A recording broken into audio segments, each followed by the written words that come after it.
Oh, yeah. You already know, man. Dark mode activated.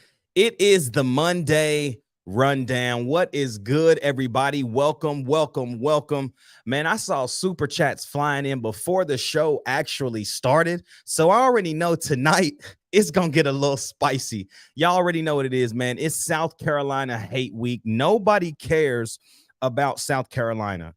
Nobody cares about how good they've looked at times. Nobody cares about Spencer Rattler, although the boy is playing out of his mind and getting down. Y'all, we're diving into who the South Carolina Gamecocks are tonight, but then also what are three things Tennessee has to do to get this W come Saturday night. Oh, that felt good to say, Saturday night. Woo! Neyland Stadium at 7:30 p.m. is going to be rocking, and I cannot wait to dive in today. The boy Turn will be joining with me shortly, I think. I don't know, maybe. If not, you're going to get me tonight, and you know it's going to be a party. We love y'all. Y'all already know what it is, man. It's straight up Tennessee, baby. This is the Who Is South Carolina show live on a Monday. Let's go.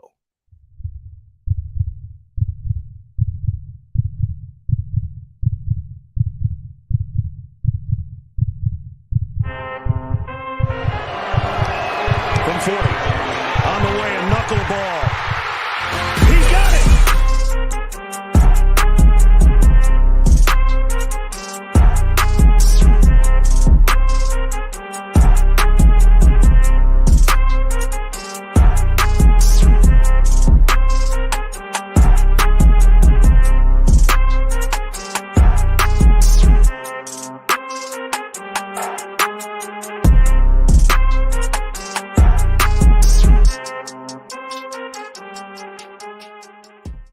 What's happening?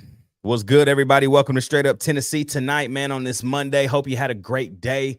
Hope that you are recharged, energized, all of the things. Man, if you're listening right now on YouTube, y'all know what to do, man. Like, comment, subscribe, hit the bell notification, man, right now so you never miss an episode. Man, we are on our way to 800 subscribers, and we're going to get that this week because I just got a feeling it's going to be a lot of spiciness coming out of these few shows that we have this week. Obviously, you know, tonight is the Who Is South Carolina. Wednesday night, we're going to have a banger show. And then obviously, once we get to Friday, everybody's going to be jumping out of their pants ready to watch the Tennessee Vols face off in Neyland Stadium at 7:30, man. I'm excited. If you're listening right now on Apple or Spotify, we are also glad that you are rocking with us, man. Rate this thing 5 stars. Let people know why they need to be rocking with the boys from Straight Up Tennessee. I got a special guest joining the show tonight.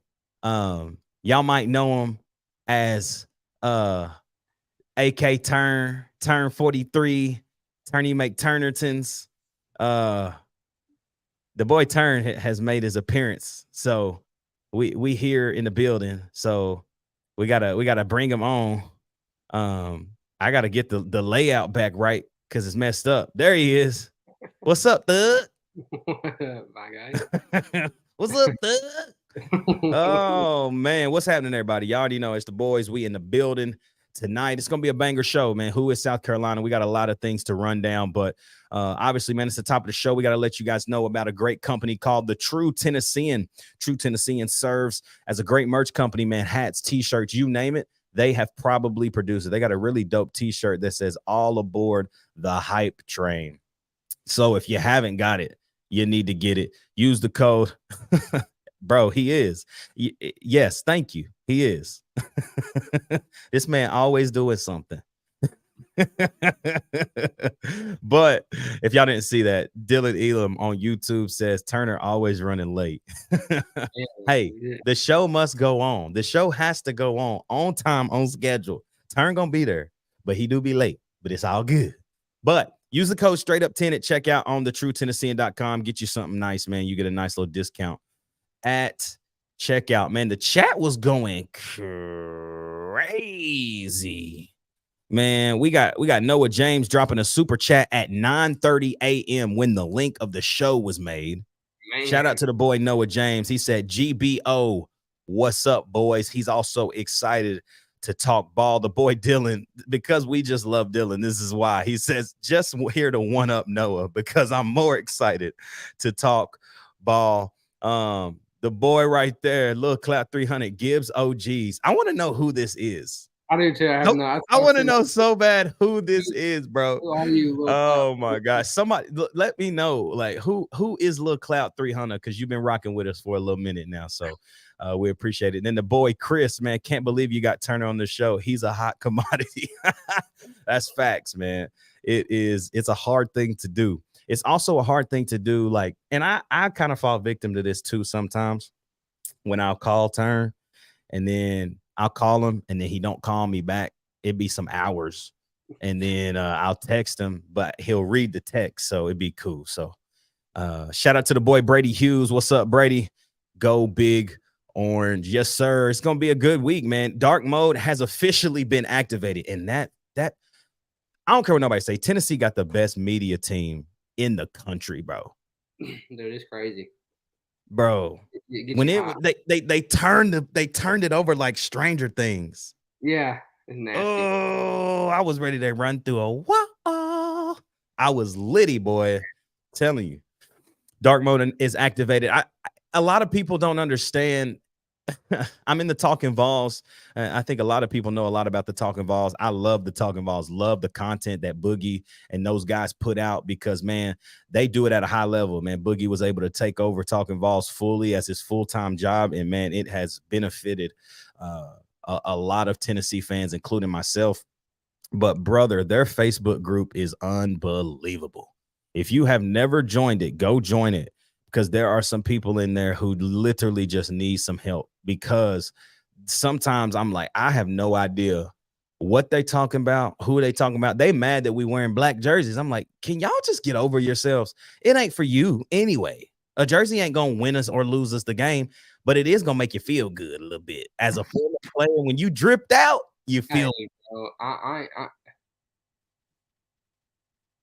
said, used to go to church and school with y'all. Gotta show that straight up Tennessee love. Shout out to you, Lil Clap 300. Who is Lil Clap 300? Oh, love you though, bro. Tapped in with us. Appreciate you. Church and school with y'all. Man, need to hit us up on Instagram. Hit us on the gram. But man, Turn, big day, big week, really. A lot of things that I'm excited for, but a lot of things that still are, like I said yesterday on the next day, bro, like I'm still a little concerned about a couple of things, but I just feel like being at home is going to help us a whole lot into getting into SEC play. I mean, because you got to think, as far as the next gauntlet of games, you got two of the toughest ones, I would think, at the crib. Obviously, you got Alabama, but they have seemed a little suspect all year long. Like they want to lose again. Mm-hmm. It don't matter if it's at home or on the road. And then I'm just, for some reason, I'm just never scared of Kentucky. I'm just never scared of them.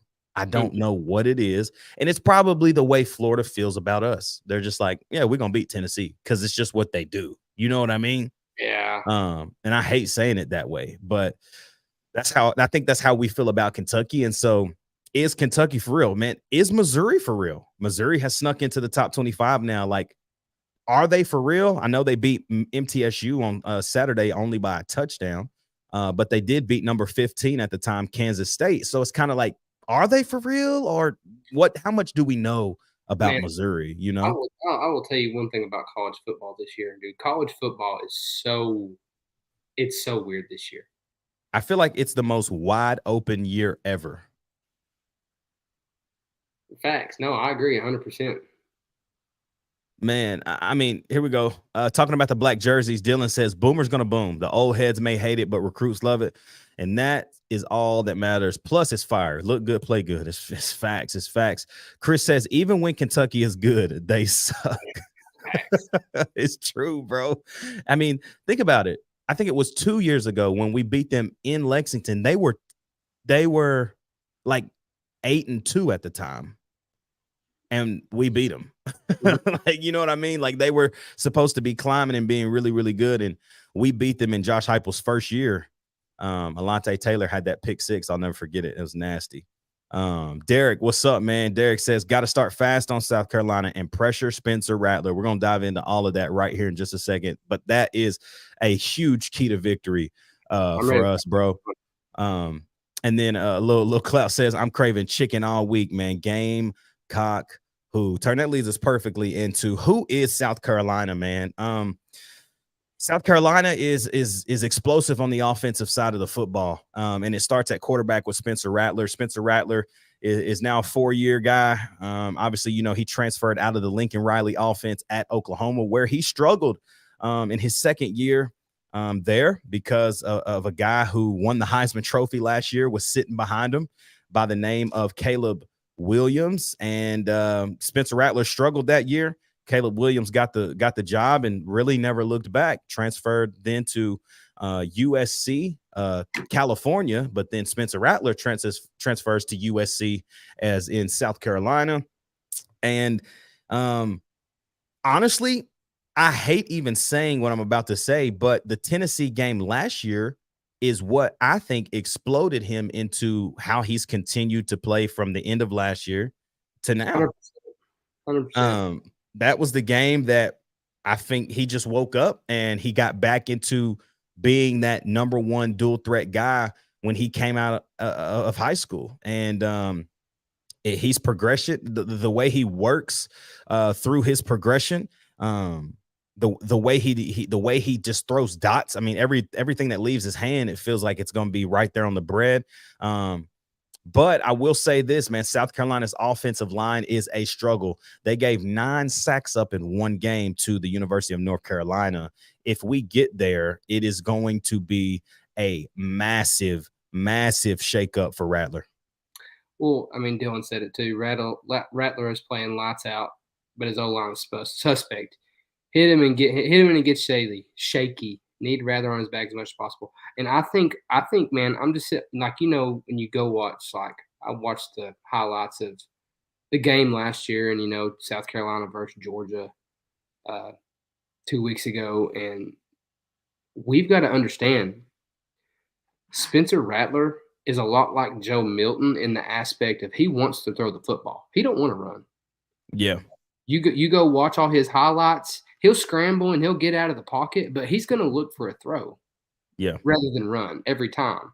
And that's when he gets himself in trouble. So if we can get him out of the pocket and make him force something, he'll throw picks. I mean, we've seen it. He'll throw picks. He's going to force a ball. We just got to get He's thrown 2.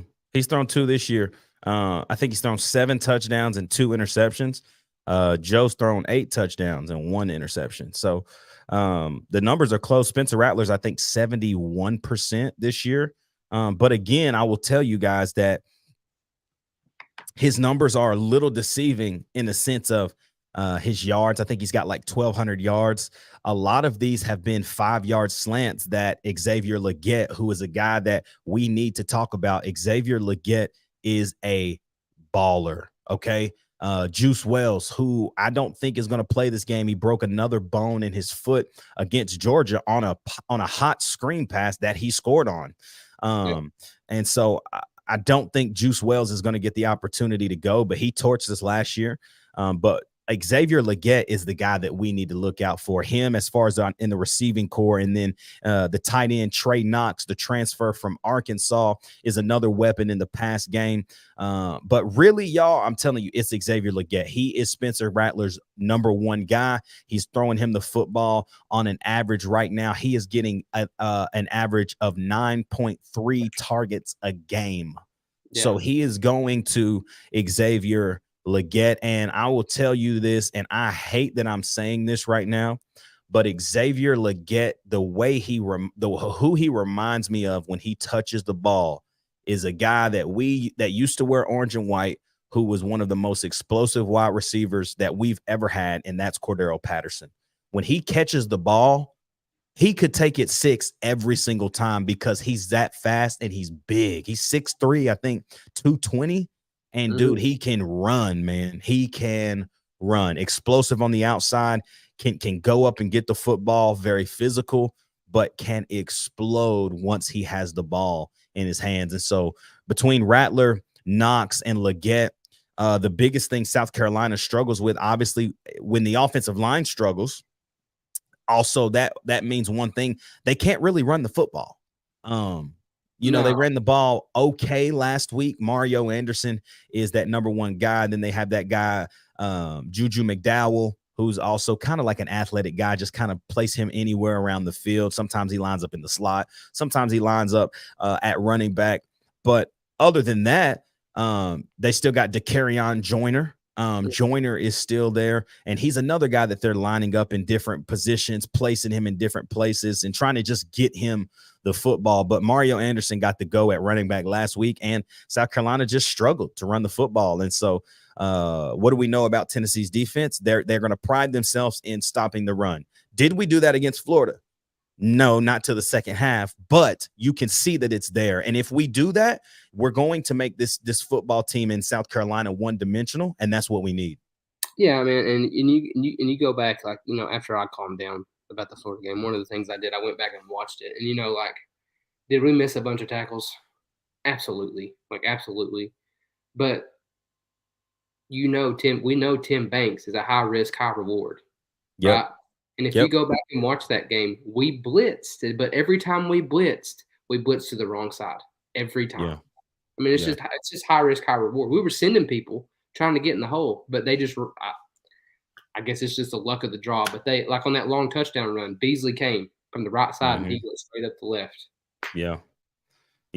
So I mean, defensively, South Carolina, not very good.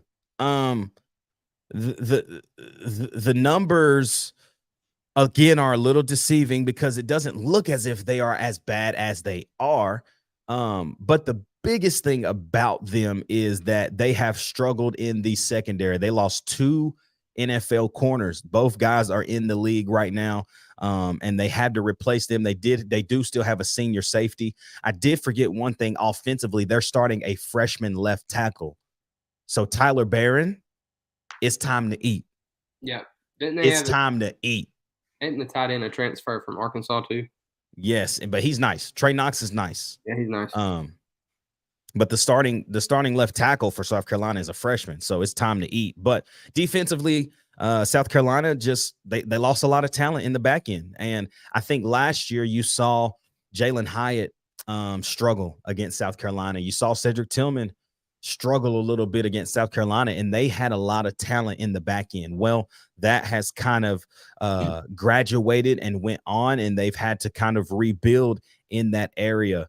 And so it kind of makes you feel like we will be able to stretch the field. I feel like there's going to be a lot of mismatches for Tennessee in the slot.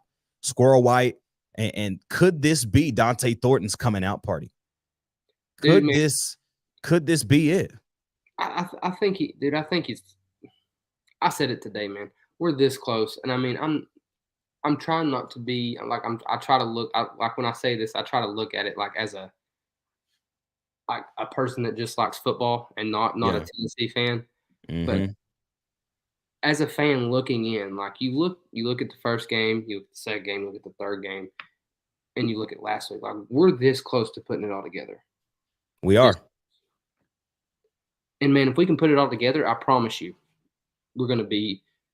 If we can, I mean, you see it against UTSA in that first half. If we can get Joe into a rhythm offensively, we're going to be unstoppable. Absolutely.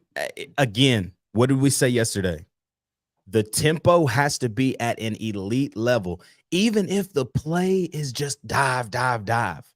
Right? Like it just keep it moving, because by play 3, they can't breathe. Especially if let's say you got 4 and then let's say you got 5. And like, dang, 3rd and 1, man, we punch it again and then we just back on the ball. You know what I'm saying? Man, but before we keep going, man, we got to hop up in the chat, man. People are going bananas right here. Lil Clout says, our defense is a game changer in this matchup. I believe that. Chris says, some of the greatest moments I've witnessed in Tennessee history have been a University of South Carolina game, and we've won every time. I remember the black jerseys the first time we wore them. Michael Pilardi hits the field goal. Yep, I remember all of that, man. Lil Clout says, D-line and linebackers got to put pressure on Rattler, and the DBs have to lock down the wide receivers. That's true. But the only receiver that I feel like we have to, and we've never done this, and so I'm not expecting it to happen. But if I'm Tim Banks, I'm saying Danico Slaughter. I don't care if he lines up on the opposite side. You got him. You manning Slaughter up on him Whole game. no matter Whole where game. I don't care if he's I don't care if he's on the sideline. You go into the sideline with him. Yeah, I don't care if he got to go pee. You gonna stand outside the stall and wait for him. Like that's where you are with Leggett.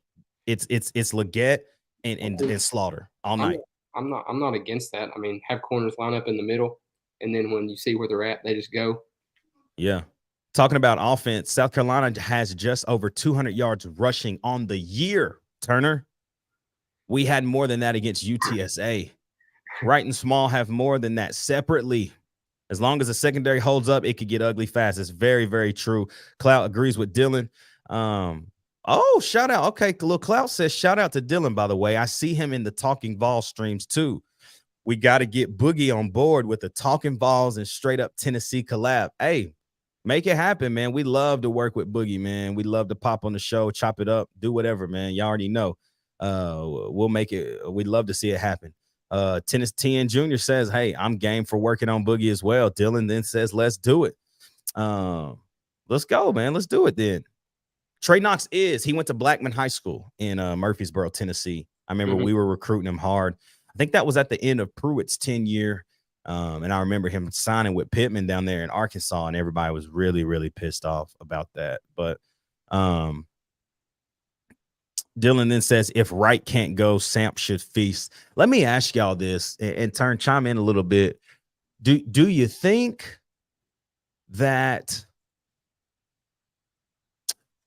all of the injuries that happened Saturday, do you think that they all were held out as a precaution, or do you think that there were some of those guys that really got nicked up? Because I'm leaning on the side of like, okay, Ramel Keaton looked kind of bad, but Jalen Wright, it was kind of like, bro, just sit down. You know, I don't know where to lean when it comes to these injuries from Saturday. I would say, about the press conference earlier, nobody really asked about injuries except for Joe Milton. That's true.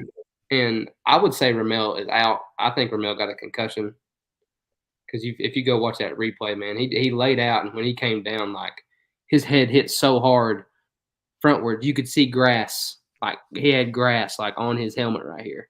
Wow. And the trainer was holding his helmet. Very true. Which usually means for concussion protocol. Now everybody else, I don't know. I asked somebody like while I was watching the game, I was like, where did Beasley go?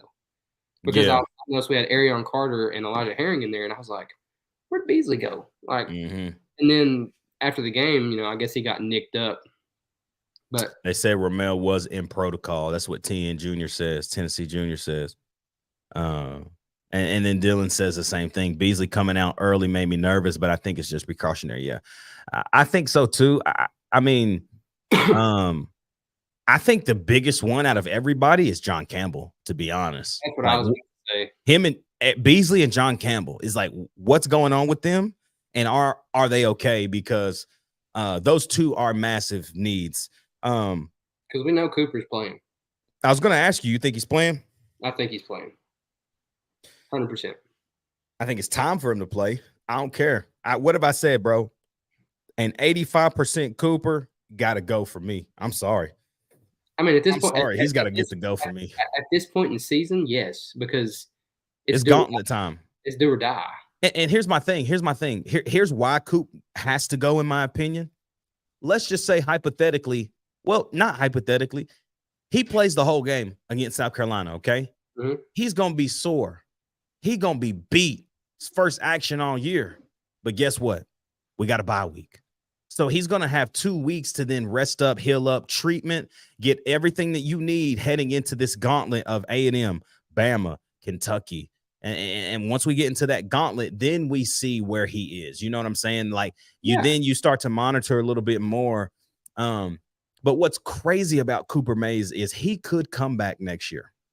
He still has one more year with the COVID year. Yeah. And, Lil Clout makes me nervous. Cooper hasn't had much contact, though. And, yeah, I get that. But, I mean, like you said, 85% Cooper, I think, needs to play. But I mean, I also could see Cooper starting, and let's say the offense has 60 snaps. I could see Cooper getting like 40, and then Mm-hmm. Ollie getting maybe like 20, Yeah. Yeah. just to give him a break and stuff. Yeah. Yeah. That's true too, though, man. Dylan Elam says that we need Coop for A&M for sure. That oil money got some dogs on their D line. One of them being a guy that played at Powell High School in Knoxville, Walter Nolan. I'm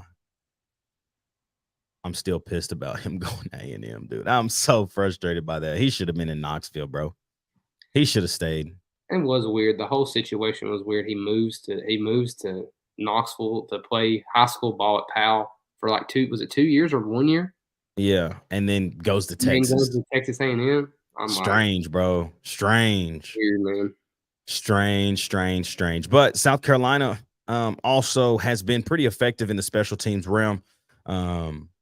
Tennessee's special teams has to be cleaned up, brother, coming into now, because I get it.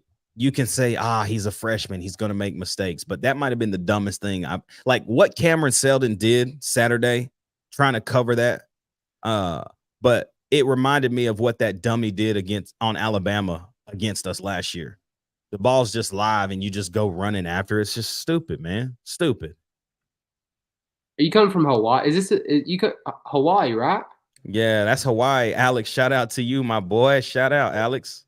So you coming to the game, Alex? Can't wait. Alex. Calhoun's Friday. He says he's flying out Wednesday. Wow. Come on, man. From Hawaii. Shout out. Shout out to you, man. That's going to be dope. I can't wait. Can't wait. It's going to be a fun. Yeah, he said, yeah. That's really cool. That'd be awesome. That's going to be dope. Definitely a freshman move. He'll learn from it. That's what Dylan says about the Cameron Seldon thing on special teams. But for me, this has to be the game where it all comes together. And can I say that? And I hate to look at trends, but trends don't lie. Can I just say that? Trends do not lie. Let's look at 2022. You beat the brakes off of Ball State. You beat the brakes off of Virginia. You have a tough game in game 2 at Pittsburgh. I get it. Pittsburgh's way better than Austin Peay, but it still happened. Mm-hmm. Still happened. Now, game 3 last year, we played Akron and beat the brakes off of them. Game 3, we had a test in Florida. We didn't live up to it. We got beat. We just got beat, played as bad as we could have, couldn't handle the environment, looked sloppy, and you got a sloppy result. Game 4, you played Florida last year. You get the W, but you played 3 quarters. You didn't play a full game. You played 3 quarters because can I just tell y'all that I think everybody thought Florida was going to win that game when they got the onside kick at the end of the game last year in Knoxville. Everybody's like, well, Tennessee lost again. Like, we knew it. You know what I mean? And we didn't play a complete game against Florida. But lo and behold, LSU, at LSU, it was the first complete game from Tennessee. And what game was it? Number 5. Mm-hmm. This game is game number 5 on the year, but you get them at home. You get them with a lot of momentum coming off of a big win where you played 3.5 quarters again, right? You gave up 2 drives where you were like, come on, Tennessee. But after that, snap and clear, team cleaned it up. LSU was the game that I would say everybody feels like that was the game that turned it all around. Sure, beating Florida was like, yes, we beat Florida and now we're going to be good. But the LSU game is when it all came together. But even though we beat Florida last year, you still had that, like, I mean, we beat them, but like it wasn't like, I mean, we looked okay. You know what I mean? Yeah. And then we come at LSU game and it's like, okay, we might be the real deal. That's exactly how it felt. It was like, we might be the real deal. It was like, oh, okay.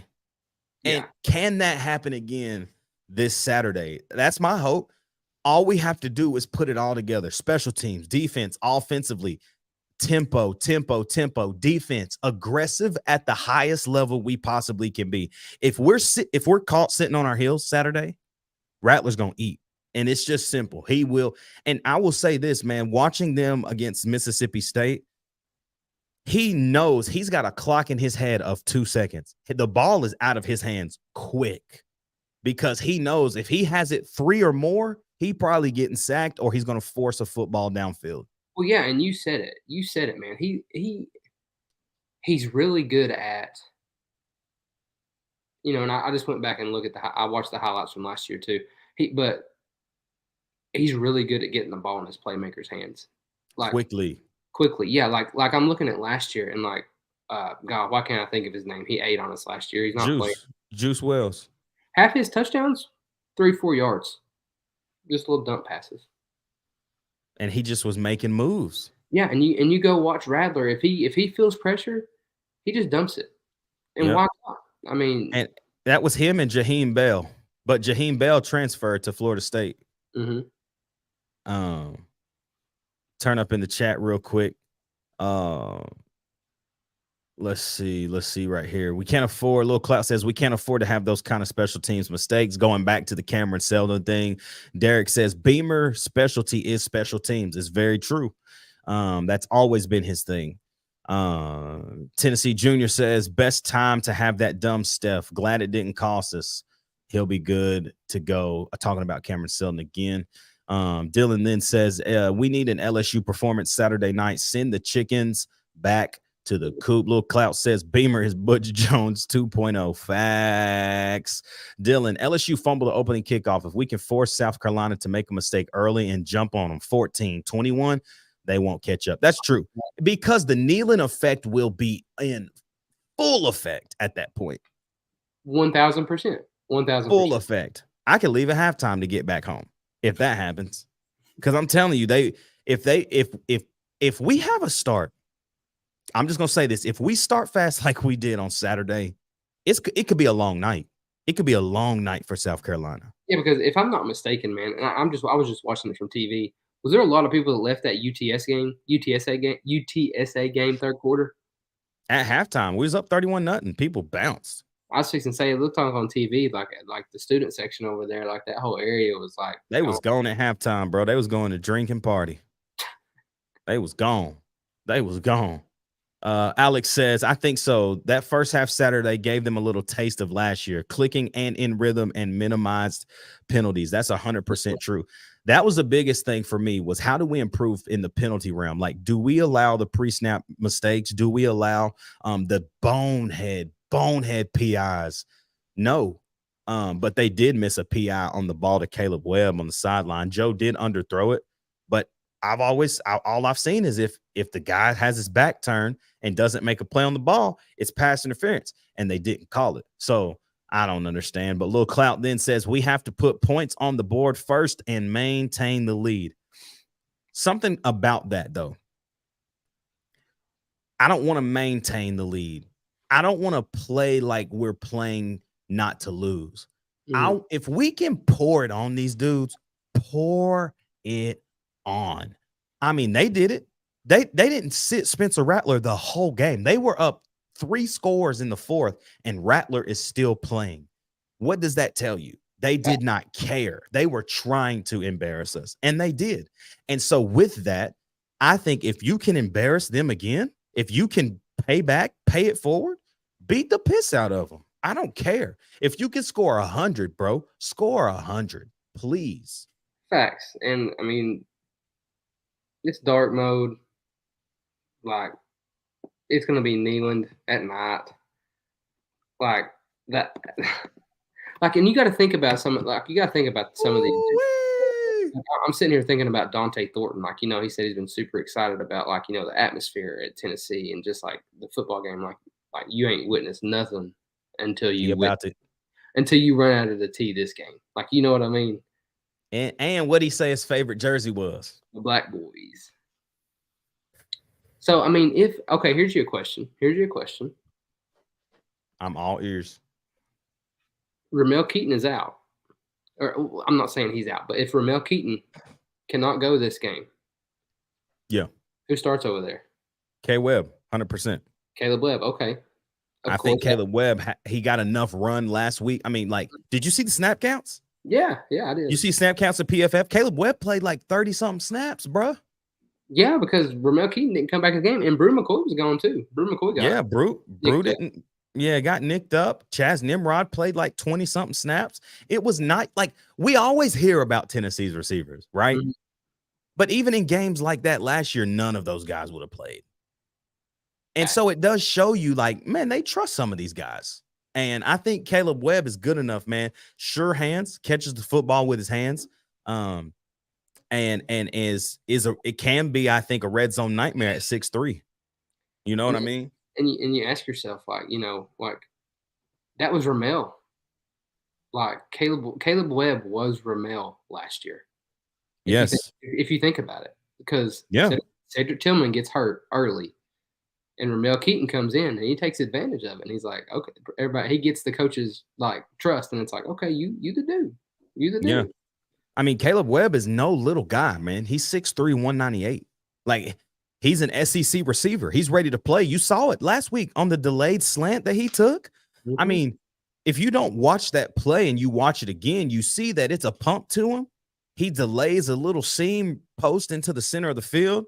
They let it fly. He catches it all hands, man. The DB's all on his back. He catches the football. What it shows me is the boy's sure hands, and he's going to get some clock, man. And if Ramel can't go, it's got to be Caleb Webb to me. Let's hop in the chat, man, again. But Tennessee Junior says, run it up and run them the heck out of Neyland. 100%. Little Clout says, we got to get our revenge on these dorks. I'm talking about gets me pumped. I hope we hang 40+ on them. Dylan Elam says, Josh Heupel and this locker room still feel the effect of last year's South Carolina game. Knock them down and kick them a few times while they're down there. Talking about Caleb Webb, he says Caleb Webb is a dog. Wah. And then Dylan also says about Caleb Webb, he's a quick 6'3", matchup nightmare. Man, he burned a couple guys last week. You know, speaking of burning a couple of guys, I think we're going to connect again. Like I said, South Carolina in the secondary is a little suspect. And I know you could say the same about Tennessee secondary, but as far as South Carolina, we're going to be able to burn them. Whether it's Brew, whether it's K Webb, Squirrel, Dante, whoever's out there going to get opportunities. Turner, I know this is early in the week. And one thing that we haven't really done a lot this year, but we used to do it on this show. We're going to start to bring it back, man. Who scores Tennessee's first touchdown on Saturday? Wow. Yeah. I have not thought about that like 1 second. Oh, yeah.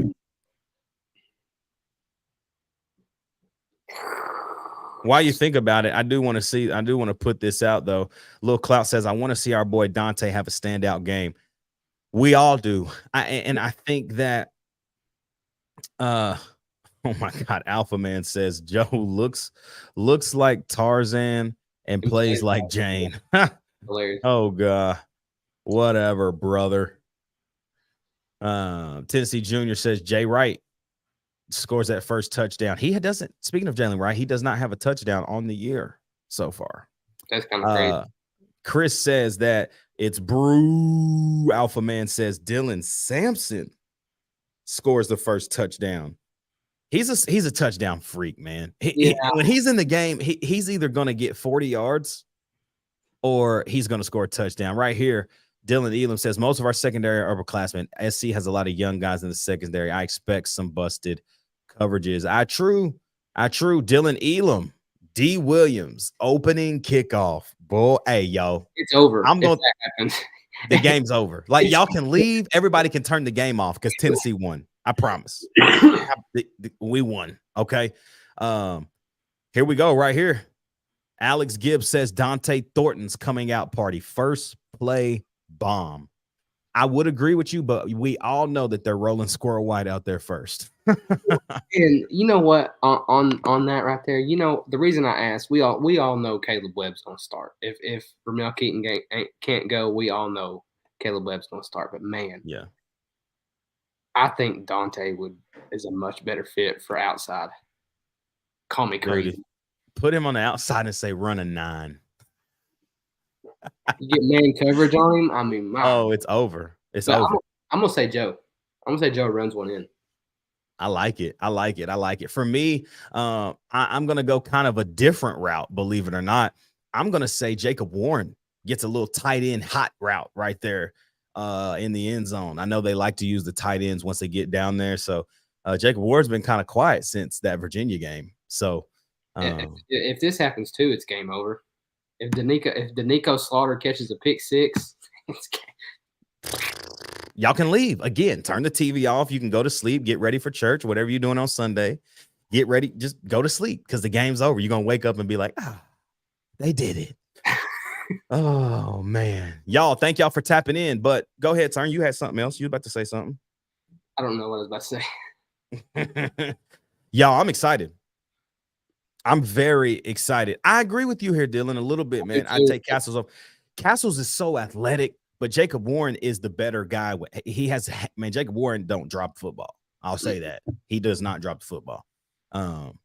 He definitely is a little bit more aware of the football field because he's been there with Tennessee for some time. But Castles is a great athlete, bro, and he's gonna go to the NFL for sure. I think Castles is he's so dynamic in the pass game, but he's run block and he's very athletic. And he needed to come to somewhere like Tennessee to show everybody like, hey, I can do it in the league. And to prove it to himself a little bit, I think. Yeah, like I'm really like that. So I'm telling you, that would be nasty. That would be nasty. Squirrel and Thornton out there together. I know. Too much speed. And we shall see, man. Y'all already know, though. Big week ahead, man. We will be back on Wednesday for the midweek chat. That video will be out early Wednesday morning. So whether you're driving in your car, you're at lunch, whatever you're doing, you can tap into the midweek chat. This is where we'll do Pump the Gas or Hit the Brakes. If you've never been a part of Pump the Gas, Hit the Brakes, what we need you to do is wait until the video, this live show post, go back onto the show and comment some questions for Pump the Gas or Hit the Brakes. What we mean by some questions is pump in some things like, what do you think? What are some expectations you have that we might say, I'm going to pump the gas on that. I think that that's true. Or I'm going to hit the brakes. Like, let's slow down on that a little bit. Throw a couple of them in there. We'll use them on Wednesday for our midweek chat. And then Friday, man, it's the One More Day episode where we'll have our 3 keys to victory, final score predictions, and who is the offensive and defensive playmakers of the game. Taco Bar on Saturday. Shout out, Chris. Chris, follow me on Instagram, AJ Rucker, because I got to talk to you. So hit me up, AJ Rucker _, and we're going to talk. I need the address. I need to know if I can park, and bless me for a minute. Can't wait to see you. First of all, can't wait to dap you up, give you a hug, and tell you, and we can talk all about Turner. I'll tell you his deepest, darkest secrets. Oh, y'all know we be cutting up, man. But listen, y'all, we'll be back again. Like I said, Wednesday. The One More Day show is Friday. Gonna be an amazing weekend, man. We also gonna be doing a live show at the tailgate on Saturday, so it's gonna be a really, really cool tap in with us there as well. But for my dog Turn, man, it's your boy Ruck in the building. We love you guys. We appreciate the love and support. Like, comment, subscribe, hit the bell notification so you never miss a video and you don't miss the midweek chat. You know what I'm saying? Facts. But anyways, we will be back on Wednesday. Y'all have a great rest of your Monday night. Have a great Tuesday and tap in with your boys on Wednesday. It's straight up Tennessee, baby. We'll see you on the other side.